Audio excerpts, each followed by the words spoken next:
Nacho-Warner Winston Cup Series. It's time for the first video and interview of the season and of the server. We have David Dubbmac and Stux up in the booth with us today. Dubbmac has gone on a very big win streak and is definitely a top contender for the round of 4 championship and maybe even a champion. And we'll here he is.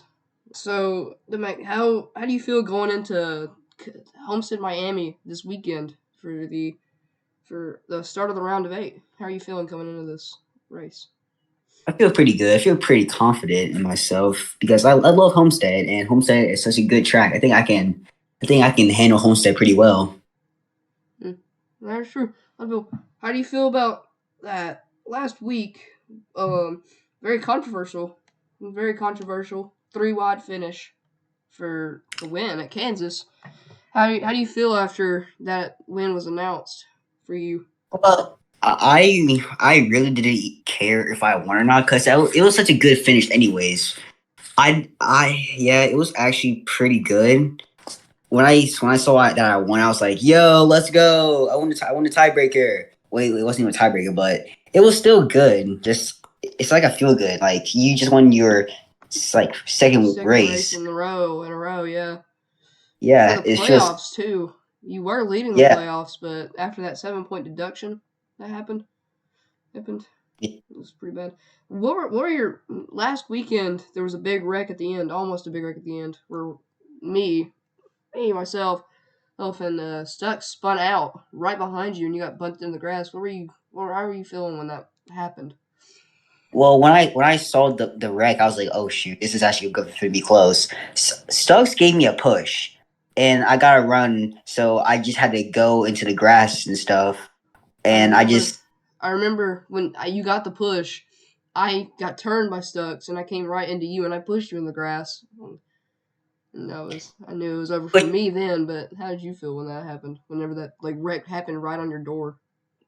Well, I thought I was actually going to get caught in the wreck too, but I guess it just hit me, and I was like, "Oh, okay. I guess I can just carry that run in, so I can just try to get the win."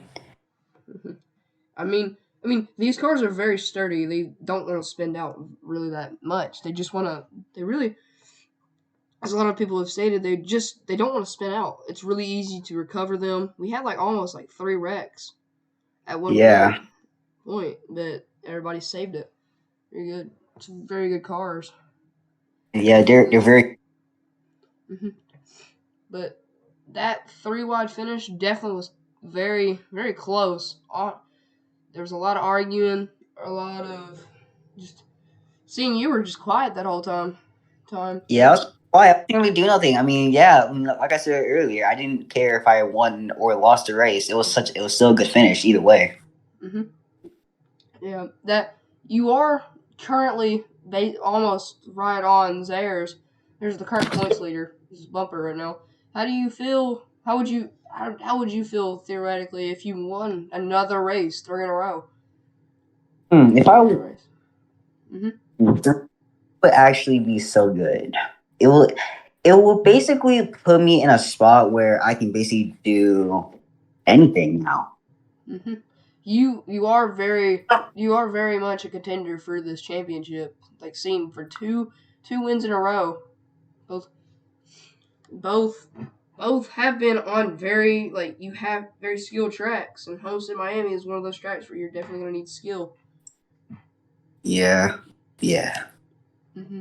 And I do believe you have the chance to win this one. But there are a lot of good drivers that will come in here and try to contend for it. Homestead Miami is definitely gonna be a skilled track. You're gonna need some skill, and I'm happy I could interview you today. Happy we could get an interview in. Thank you. And we'll see everyone at the track tomorrow. Yeah. Not tomorrow, but on Sunday. This copyrighted telecast may not be reproduced, retransmitted, or used in any form without the authorized written consent of NASCAR Broadcasting. NASCAR would like to thank all of our fans for your support, and we hope you enjoyed today's broadcast.